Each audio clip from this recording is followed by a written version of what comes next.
All right, get ready because it's time for another deep dive. And today we're taking a look at the cybercrime landscape. We've got a ton of reports here, articles from all the cybersecurity news outlets. We got vulnerability alerts and some pretty in-depth analysis pieces. It's kind of like a digital spy thriller. Instead of shadowy figures, we've got ransomware gangs and IoT hijackers, even cyber criminals hiding out in like Spotify playlists. And they're not after some secret microfilm or anything. They're after your data and devices. And it really is fascinating to see how cybercrime has evolved. I mean, we're not dealing with like lone wolf hackers anymore. You know what I mean? It's like organized groups. Some of them operate like legitimate businesses. Hold on. Customer service for criminals. Ah. Okay. No, that's a little unsettling.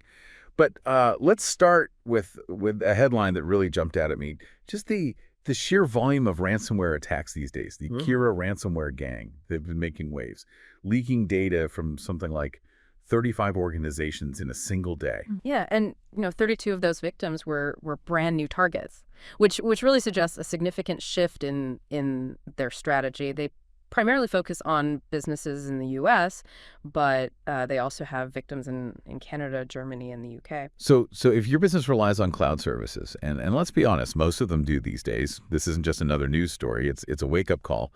What do you think is driving this sudden surge in attacks? Is it like aggressive expansion, or maybe they had a backlog of attacks and decided to like unleash them all at once? Yeah, it's really hard to say for sure, but it definitely points to a more aggressive and potentially more sophisticated operation. And what's particularly concerning is their focus on cloud services. As more businesses, migrate their operations to the cloud, these types of attacks are only going to become more common. Yeah, so we've got ransomware gangs stepping up their game, but then there's another threat that seems to be exploding.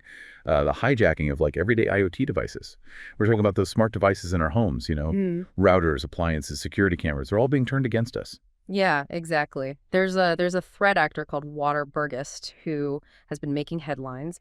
They use automation to exploit vulnerabilities in popular brands like Cisco, Netgear, and Synology. They're turning these devices into tools for cybercrime. And they're doing it at an alarming speed. Something like over 20,000 devices compromised and listed on proxy marketplaces within minutes.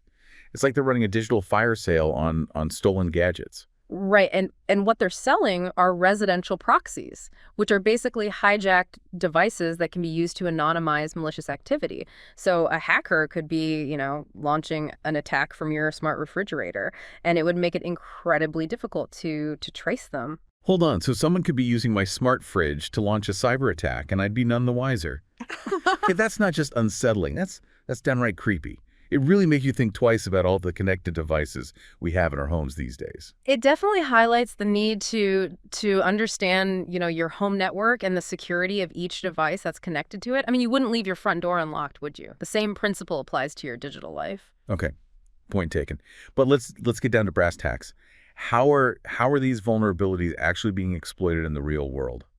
Well, let's start with the Helldown ransomware. They're exploiting a flaw in Zyxel firewalls. It's a specific vulnerability. It's labeled as CVE 2024-42057, and they use this to break into corporate networks, primarily targeting small and medium-sized firms in the U.S. and Europe. Once they're in, they steal data and they encrypt devices, effectively holding the entire network hostage. So they find a weak spot, slip in, and lock everything down. Yeah. That's terrifying, especially for businesses that might not have the same level of cybersecurity as larger companies. Exactly. And what's even more disturbing is how they exploit platforms that we trust. I mean, we're seeing cybercriminals hiding malicious links within like Spotify playlists and podcasts. What's Spotify? Like the music streaming service? How is that even possible? They're using some pretty clever tactics to trick unsuspecting users. They create playlists with titles like free software downloads or get game cheats here. And then they slip in links to pirated software, game cheats, or scam websites. They even exploit Spotify's search engine ranking to make their malicious playlists more visible. So you think you're just clicking on a cool new playlist and bam, you've downloaded malware. Or giving away your data to scammers. It's a pretty sneaky tactic using a platform like Spotify that people generally trust. Right? It just goes to show that you can't let your guard down, even on platforms you think are safe. Always be cautious about what you click on and download, no matter where you are online. No. So far, it's been a pretty grim picture of the cybercrime landscape. But let's shift gears for a moment to a story that offers a glimmer of hope. The U.S. Justice Department has actually managed to land a blow against ransomware operators. They charged the alleged administrator of the Phobos ransomware operation, a Russian national. This is a significant win for law enforcement, and this wasn't a small-time operation either. They estimate that he extorted over $16 million from over 1,000 victims globally since 2020. Wow, $16 million. So how did they manage to catch him? And more importantly, what does this mean for the fight against ransomware? Well, what's interesting about this case is how the ransomware was distributed. He allegedly sold access to the ransomware on the darknet, allowing other criminals, essentially affiliates, to carry out the attacks. It's a chilling thought, almost like a franchise model for cybercrime. That's disturbing, but also highlights the complexity of these operations. It's not just about taking down individual hackers. It's about dismantling these entire criminal networks. Yeah. But this arrest, does it signal a turning point in the fight against ransomware? It's definitely a step in the right direction, All right. but it's just one battle in a much larger war. While this arrest is encouraging, the fight against ransomware is far from over. Okay, before we get too comfortable, let's do a quick rundown of some critical vulnerabilities that need immediate attention. Your patch now alert, if you will. Well, first up, we have some serious flaws in VMware vCenter Server. These vulnerabilities could allow attackers to execute code remotely, essentially giving them control over entire virtual infrastructures. This puts a lot of organizations at risk, especially those that are heavily reliant on virtualization. And then we've got a critical Windows Kerberos flaw that's causing a major stir. This one could potentially expose millions of servers to unauthorized access and remote code execution.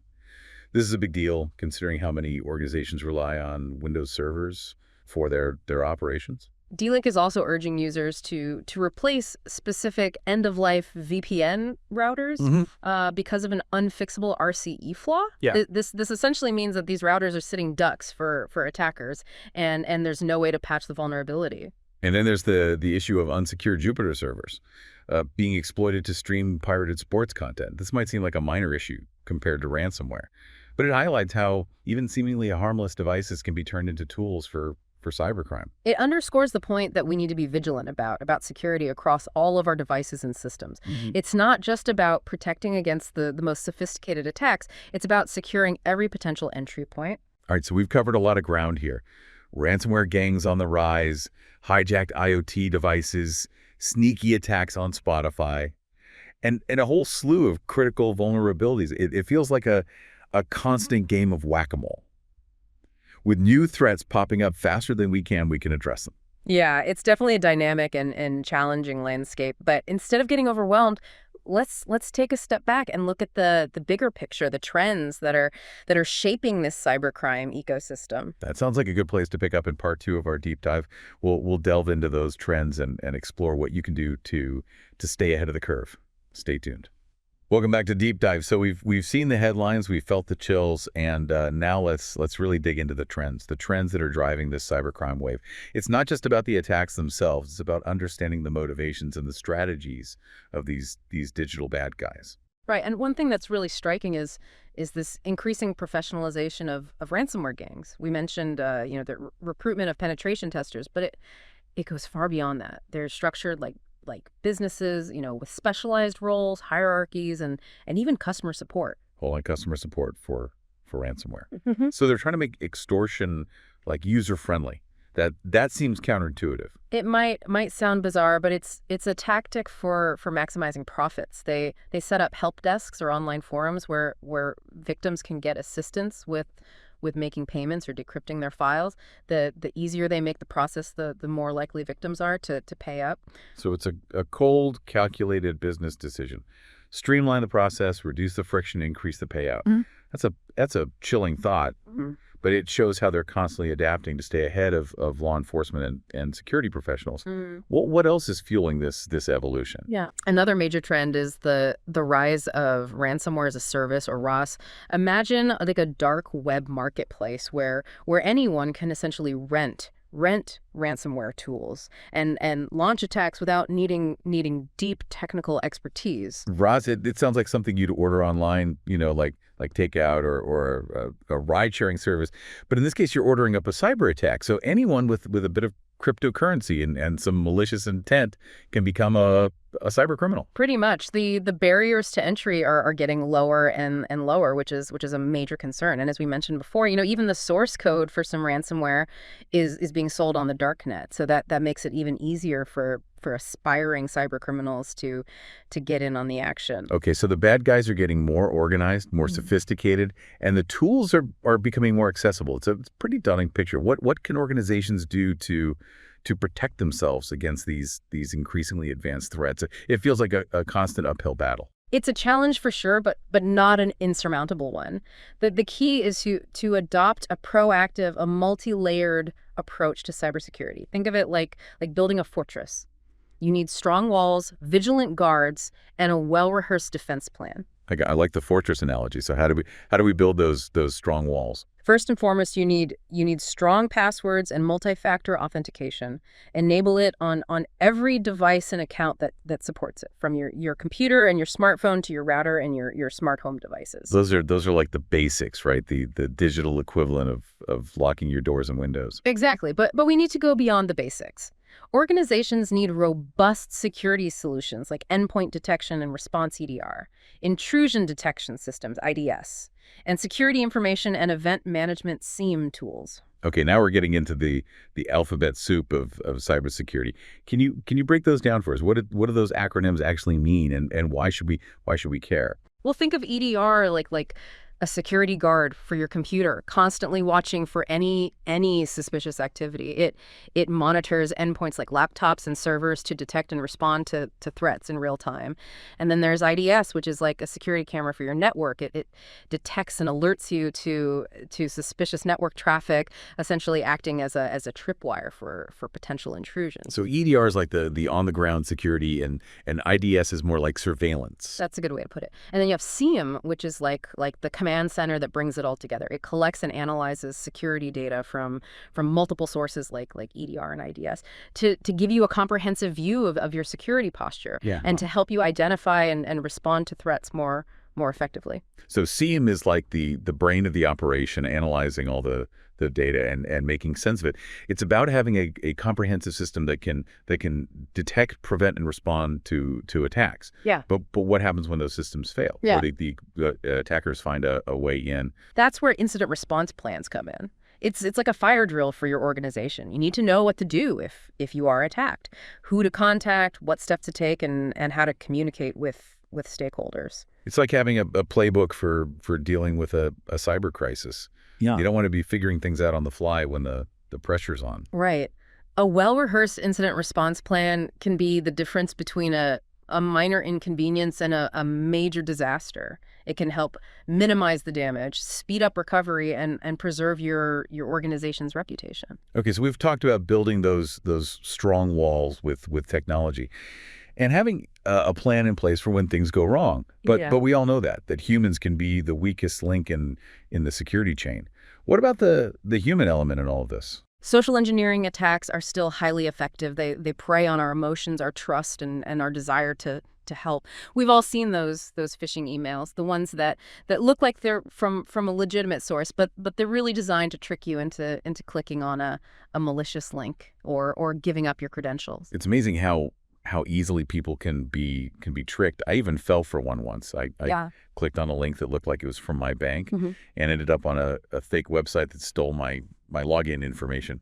It's a good reminder that anyone can be a target. Absolutely. And these attacks are getting more sophisticated. Spear phishing, for example, targets specific individuals with personalized messages, making them even more convincing. So how do we avoid falling for these scams? Is it just about being more and more careful, or is there more to it? Education is key. We need to train ourselves and our colleagues to recognize the signs of phishing and other social engineering attacks. Look out for suspicious email addresses, grammatical errors, urgent requests, and offers that are too good to be true. If something feels off, it probably is. It's like that old saying, if it sounds too good to be true, it probably is. But sometimes these emails look so real. How can you be sure? Always verify requests for sensitive information, even if they appear to come from a trusted source. If you get an email from your bank asking for your password, don't click on the link in the email. Go directly to your bank's website or call them to confirm the Go request. double check, verify, and don't be afraid to be a little paranoid. Exactly, and be cautious about what you share on social media. Attackers can use information from your profiles to craft more convincing phishing attacks, or even guess your passwords. It's like giving them the pieces to a puzzle. The more they know about you, the easier it is for them to target you. So we've covered the technical solutions, incident response, user education. What else can organizations do to strengthen their cybersecurity posture? Threat intelligence is a crucial element. It's like having a spy network in the cyber underworld, gathering information about the tactics, techniques, and procedures, or TTPs, of cybercriminals. By understanding how they operate, we can better anticipate and defend against their attacks. Yeah. So it's not just about reacting to attacks. It's about proactively trying to stay one step ahead. But how do organizations get this threat intelligence? Do they have their own like secret agents infiltrating hacker forums? It's not quite like that, but it does involve gathering information from a variety of sources. There are open source reports, security vendor feeds, and even dark web monitoring services. And how do they use this intel to improve their security? Is it like a cheat sheet for cyber attacks? Think of it more like a roadmap. It helps organizations proactively block known malicious IP addresses, identify emerging threats, and even tailor their security controls to specific attack vectors. It's about understanding the enemy's playbook and developing countermeasures before they can strike. Okay, this all makes sense, but it sounds incredibly complex and resource intensive, Yeah. especially for smaller organizations that might not have dedicated cybersecurity teams or big budgets. It can feel overwhelming, but it's important to remember that cybersecurity isn't a one-size-fits-all proposition. There are steps every organization can take regardless of their size or their resources. So what advice would you give to those smaller organizations that might be feeling a bit lost in the cybersecurity maze? Start with the basics. Strong passwords, multi-factor authentication, up-to-date software. Then focus on the security controls that offer the most protection for your specific environment. Don't try to do everything at once. Take it step by step. And don't be afraid to ask for help. So prioritize, focus on the essentials, and don't be afraid to reach out for guidance. It's about making smart choices with the resources you have. Exactly. There are plenty of resources available to help, including government agencies, industry groups, and cybersecurity vendors. And remember, even small steps can make a big difference in your overall security posture. Okay, we've covered a lot of ground here, from the inner workings of ransomware gangs to the importance of threat intelligence, and even the human factor in cybersecurity. It's clear that this is a complex and constantly evolving landscape. But what happens when, despite all our best efforts, an attack does get through? That's where we move from prevention to recovery, which can often be a long and challenging process. Let's explore those strategies and what organizations can do to bounce back from a cyber attack. In the next part of our deep dive, Welcome back to our cybercrime deep dive. We've explored, the threats, the tactics, and the trends shaping this digital battlefield. But let's face it, even with the best defenses, sometimes those bad guys get through. So let's shift gears a bit and talk about recovery. What happens after an attack, and how can organizations bounce back, stronger than before? yeah, that's a critical aspect of cybersecurity that often gets overlooked. It's not just about preventing the attacks, it's about minimizing the damage and getting back to business as quickly as possible when an attack does occur. So let's say the worst has happened, an organization has been hit with a cyber attack.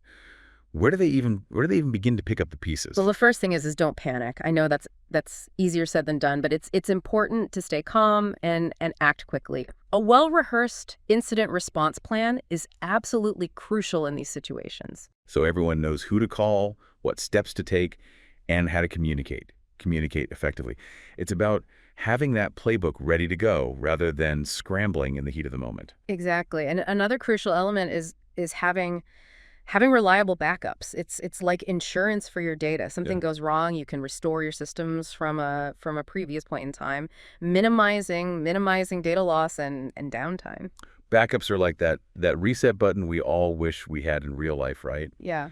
But I imagine it's not just about having backups. It's about having the right kind of backups and knowing how to use them effectively. You're absolutely right. It's not enough to just have the backups. You need to test them regularly to ensure they're working correctly Yeah. and that you can restore your data when needed. You don't want to find out that your backups are corrupted or inaccessible when you need them most. Right. That would be like discovering your spare tire is flat when you have a flat tire. Not very helpful. What else is essential in those crucial early stages of recovery? Communication is key.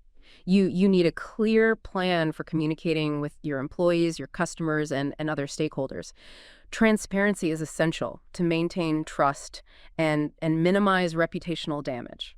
So be upfront about what happened, what steps you're taking to address the situation, and what people can do to protect themselves. Yeah. It's about being proactive and taking control of the narrative. Exactly. And don't underestimate the importance of seeking professional help. There are specialized cybersecurity firms that can help with incident response, forensic analysis, and recovery efforts. It's like calling in the experts, the digital detectives, the data recovery specialists to help you piece things back together. Right. They've seen it all before, and they can bring valuable expertise and experience to the table, helping you navigate the legal and technical complexities of a cyber attack. Okay, so we've talked about the immediate aftermath of an attack, but recovery is a journey, not a destination. What are some of the longer-term steps organizations should consider to build resilience and prevent future attacks? Well, one important step is to conduct a thorough post-mortem analysis of the attack, figure out how it happened, what vulnerabilities were exploited, and what lessons can be learned. So it's like a debriefing. After a mission, you analyze what went wrong, what went right, and how to improve your tactics for next time. Exactly. And this analysis should inform your cybersecurity strategy going forward. You might need to implement, stronger security controls, update your incident response plan, or provide additional training to your employees. It's about learning from your mistakes and emerging from the experience stronger and more prepared than before. Absolutely. And it's an ongoing process. The threat landscape is constantly evolving, so you need to continuously adapt and improve your security posture. It's like that saying, what doesn't kill you makes you stronger. But in this case, it's more like, what doesn't kill you makes you more secure. Well said. And remember, cybersecurity is a shared responsibility. Everyone has a role to play, from individuals protecting their own data and devices to organizations implementing robust security measures and governments enacting policies to deter cybercrime. Okay, I think we've covered just about every angle of this cybercrime beast, from the rise of sophisticated ransomware gangs to the importance of user education, from building those strong defenses to recovering from attacks. It's been a whirlwind tour of a complex and often intimidating landscape, but that's the point of these deep dives, right? Exactly. To demystify these complex topics, equip you with knowledge, and empower you to make, smarter decisions about your digital security. Exactly. So to our listeners out there, remember, knowledge is your most powerful weapon in the fight against cybercrime. Stay informed, stay vigilant, and stay safe out there in the digital world. And until next time, keep learning, keep exploring, and keep diving deep.